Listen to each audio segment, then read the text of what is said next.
Hello all, कैसे हैं आप लोग। चलिए आज शुरू कर लेते हैं अपना chapter number 2 relations and functions class 11th का। So let's start. फटाफट से चैप्टर के अंदर है क्या। इस चैप्टर के अंदर जो हमें पढ़ना होता है वो हमें नंबर 1 टॉपिक जो इसके अंदर पढ़ना है वो है कार्टेशियन प्रोडक्ट। नंबर 2 जो हमें इसके अंदर पढ़ना है वो है हमारा रिलेशंस। नंबर 3 जो हमें इसके अंदर पढ़ना है वो है हमारा फंक्शंस। क्या है जी?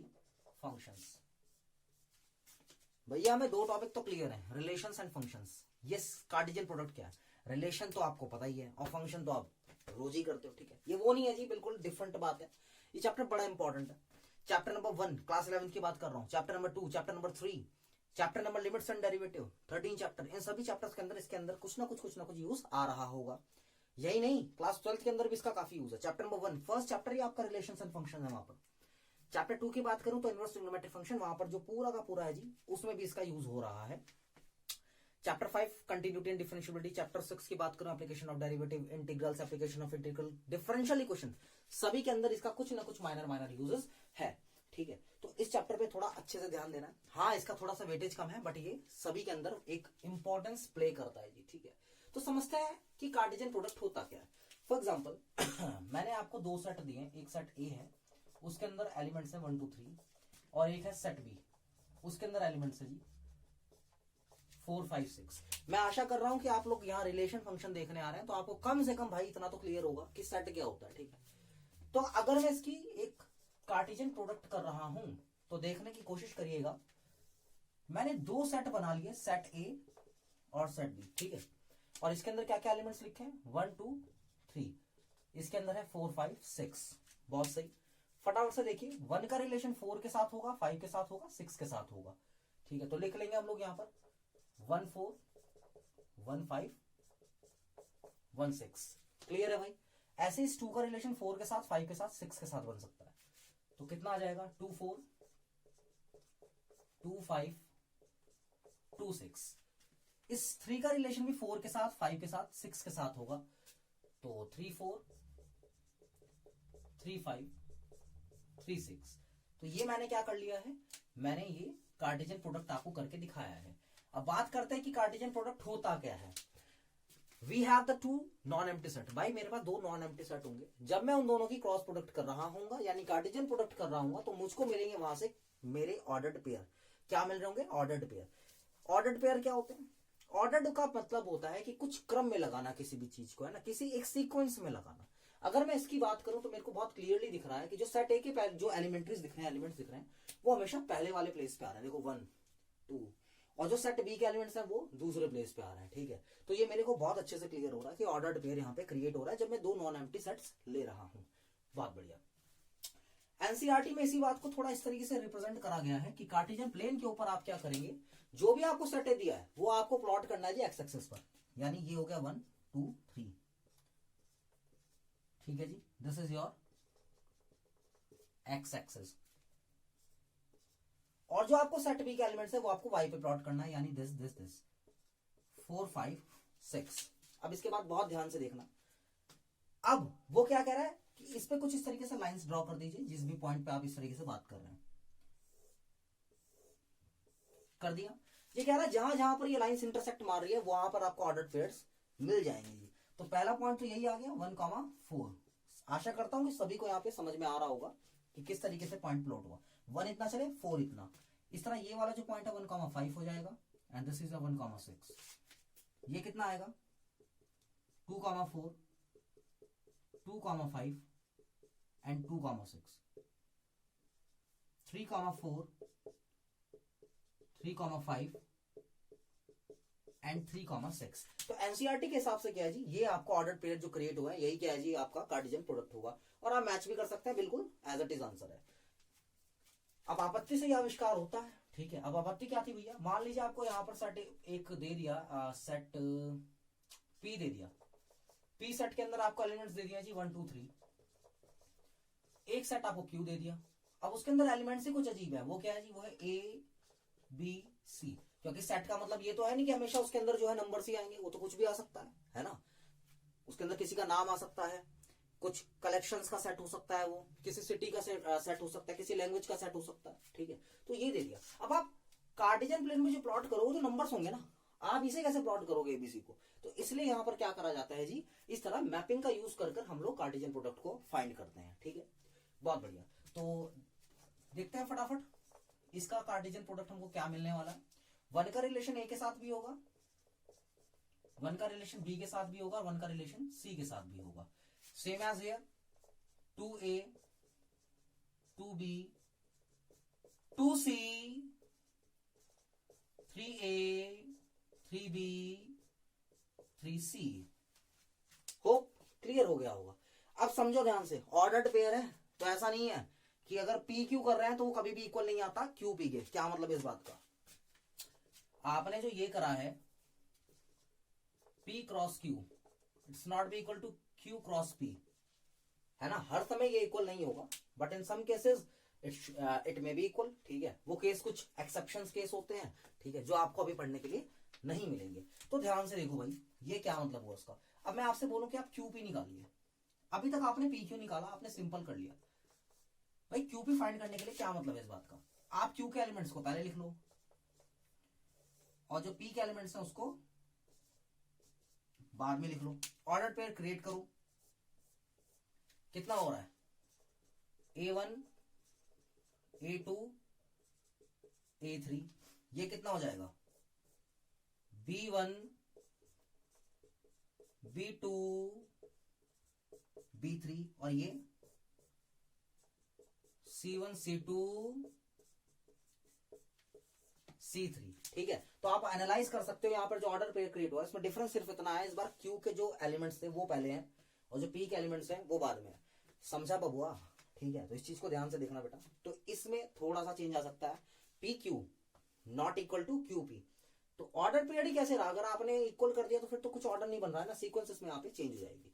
ये हम सब जो पढ़ रहे हैं, क्या आपको कुछ कुछ ध्यान आ रहा है तो तरीके से सेट ही ना, जो A क्रॉस B भी आप कर रहे हो कार्टेशियन प्रोडक्ट, तो क्रिएट तो सेट हो रहा है तरीके से।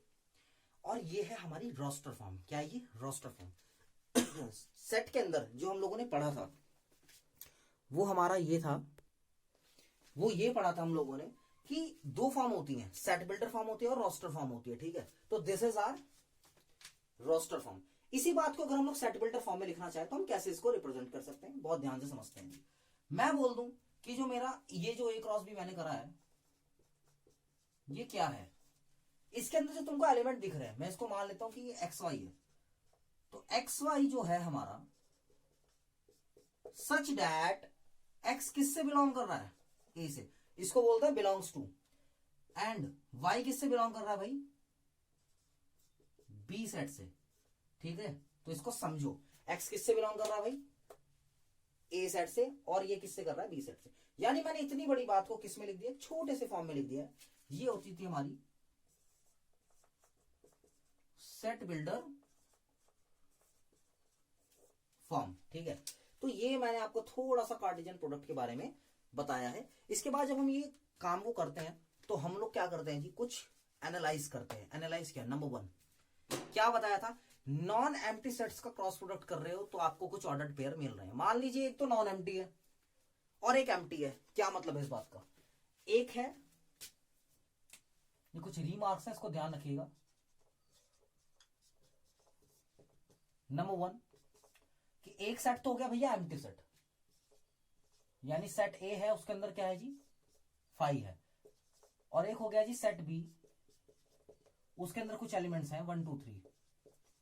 तो अगर ये हो गया सेट B और ये हो गया है सेट A 1 2 3, और इसके अंदर क्या है 5, कुछ है ही नहीं, खाली है। तो जब ये रिलेशन यहां पर क्रिएट कर रहा होगा, कार्टेशियन प्रोडक्ट कर रहा होगा, तो किसके साथ, वहां तो कुछ है ही नहीं। तो जो यहां पे हमको देखो ना, सब कुछ खाली रहेगा। ये जो A क्रॉस B मिलेगा, ये भी क्या मिलेगा जी, 5 मिलेगा। तो कार्टेशियन प्रोडक्ट क्या होगा यहाँ पर, 5 होगा। This is our remark number 1। बात करते हैं रिमार्क नंबर 2 की।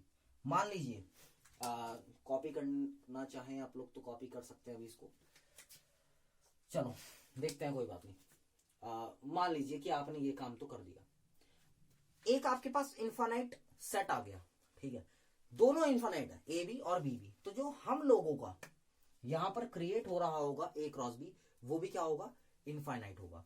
क्या? If you have the two sets having the elements infinite elements then the Cartesian product of their sets are also infinite. ठीक है जी, उसमें क्या होगा, इनफाइनाइट वो क्रिएट अपने पास रख रहा होगा। इस बात को समझिए ध्यान से। इसे बोलते हैं जी ऑर्डर्ड पेयर। क्या ये? Ordered pair. यहीं पर एक बात और भी आती है, वो क्या होती है जी? Ordered triplet. क्या आती है? Ordered triplet. क्या मतलब है इस बात का? अभी तो आपने क्या करा, ए क्रॉस बी करा, but sometime it's not necessary कि हमेशा आपको 2 ही सेट मिलेंगे। हो सकता है आपको सेट 3 मिल जाए, बट आपके केस में ऐसा नहीं है। ठीक है, आपको इस एनसीईआरटी के अंदर, एनसीईआरटी की बात करूं या अभी आर डी शर्मा की भी बात करूं, तो आपको सिर्फ एक क्वेश्चन मिल रहा है जहां पर आपको करना क्या है जी? सिर्फ यही करना है, ए क्रॉस ए क्रॉस ए। ठीक है, और आपको क्लियरली यहाँ पे गिवन है कि जो सेट ए है, ठीक है, जो सेट ए है हम लोगों का, इसके अंदर आपको जो एलिमेंट्स दिए हैं वो है 1, -1। क्या है? 1, -1। तो यार इस केस में तुम्हें क्या करना पड़ता है, समझते हैं इस क्वेश्चन को फटाफट से। सबसे पहले आपको यहाँ पे ए क्रॉस ए निकालना है। तो ए क्रॉस ए कैसे निकालेंगे? मान लीजिए ये है, ये भी ए है। ए के अंदर जो एलिमेंट्स हैं वो क्या है? वो है 1, -1, 1, -1। भाई फटाफट बताओ जल्दी से क्या क्रिएट हो रहा है। भाई हो बहन हो जो भी है फटाफट से बताइए। देखो जी क्या आ रहा है, 1 का रिलेशन 1 के साथ है, 1 का रिलेशन -1 के साथ आ रहा है, इसके बाद -1 का रिलेशन 1 के साथ आ रहा है, एंड -1 का रिलेशन -1 के साथ आ रहा है। तो जब मैंने ये करा है, this is our equal to A cross A. Okay, but if we find A cross A cross A, आप इसको जरा स्क्रीनशॉट वगैरह ले लो। हो गया? चलिए जी, अब थोड़ा ध्यान से देखना, मैं ऊपर कर देता हूं उसको।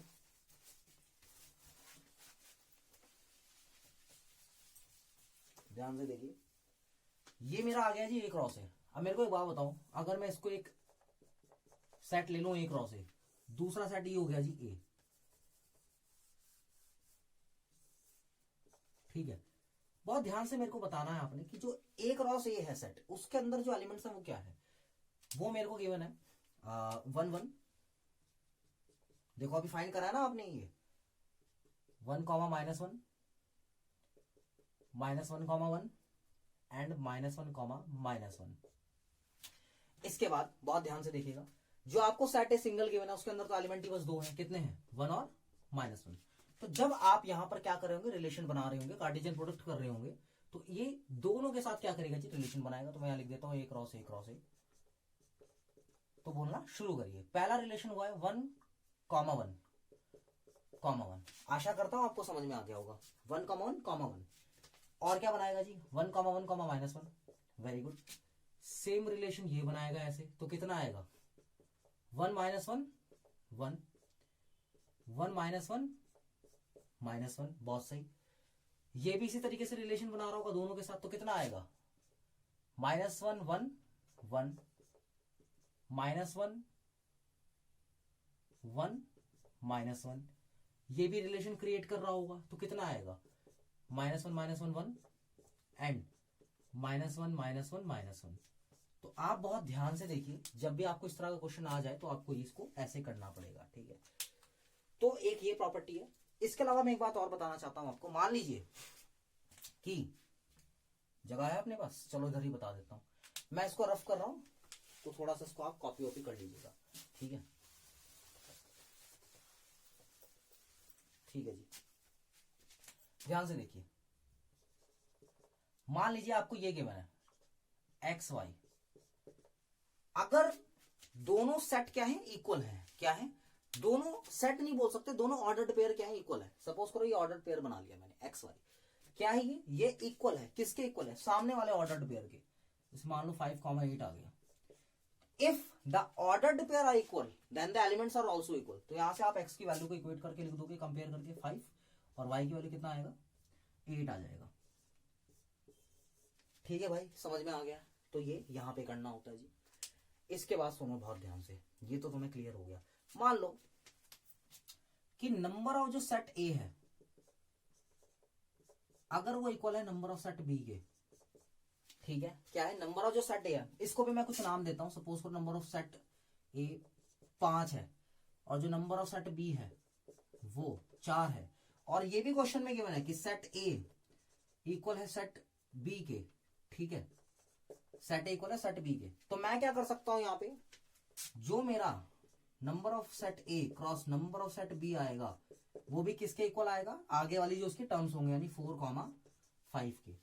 होप सो ये भी बात आपको क्लियर हो गई होगी। अगर आपको ये बातें क्लियर हो गई हैं तो आप बहुत ध्यान से देखिए, ये आपके एंटायर कार्टेशियन प्रोडक्ट का इंट्रोडक्शन है, ठीक है। इसके बिहार पर आप अपनी सारी की सारी एक्सरसाइज खत्म कर सकते हैं। नेक्स्ट लेक्चर आ रहा होगा आपकी मैं जाते जाते आपसे एक बात कहना चाहता हूँ कि मेरे पास 3 ऑप्शन है। मेरे को कुछ स्टूडेंट्स ने कहा है, बीइंग अ मैथमेटिक्स फैकल्टी, मैं मैथमेटिक्स पढ़ाता हूँ क्लास 11 12 को और 10th क्लास को, ठीक है, 10th क्लास को साइंस भी खींचते हैं। तो बच्चे कह रहे हैं कि सर आप जब ऑनलाइन इस तरह पढ़ाते हैं ना तो आप कॉपी पे पढ़ाइए, बोर्ड पे लिख लिख के मत पढ़ाइए, कॉपी पे पढ़ने में एक अलग मजा आता है। पहला ऑप्शन तो ये है हमारे पास। दूसरा, अगर आप मेरे को कहते हैं मैं आपको पेंटअप पे पढ़ा सकता हूँ, रिकॉर्ड करके ना छोटा सा वीडियो साइड में लगा के और पूरा मैं उसे पढ़ा सकता हूँ। आप मुझे कमेंट करिए कि मेरे को पढ़ाना कैसे है, ठीक है, जैसे तुमको कंफर्टेबल लगे, ठीक है। तो जितने ज्यादा जिस बारे में कमेंट्स आएंगे हम उस हिसाब से आगे से लेक्चर देना शुरू कर देंगे। एंड विद इन 15 और 20 डेज, जैसा कि सभी को पता है सबके क्लास 11 के एग्जामिनेशन आने वाले हैं, हम सारा का सारा जो सिलेबस कवर कर लेंगे इसके अंदर। एंड इंपॉर्टेंट क्वेश्चंस के साथ हम आए होंगे, हमारे पास बहुत ज्यादा एक्सेस में टाइम नहीं है, तो आप इंट्रोडक्शन तो एटलीस्ट पूरा देखें जिससे आपको कवरेज मिले काफी कुछ करने के लिए। सो होप कि आपको ये वीडियोस अच्छा लगा हो, आपको वीडियो अच्छा लगा हो, लाइक करिए, कमेंट करिए, शेयर करिए सभी के साथ। Bye bye, nice to meet you and subscribe कर देना।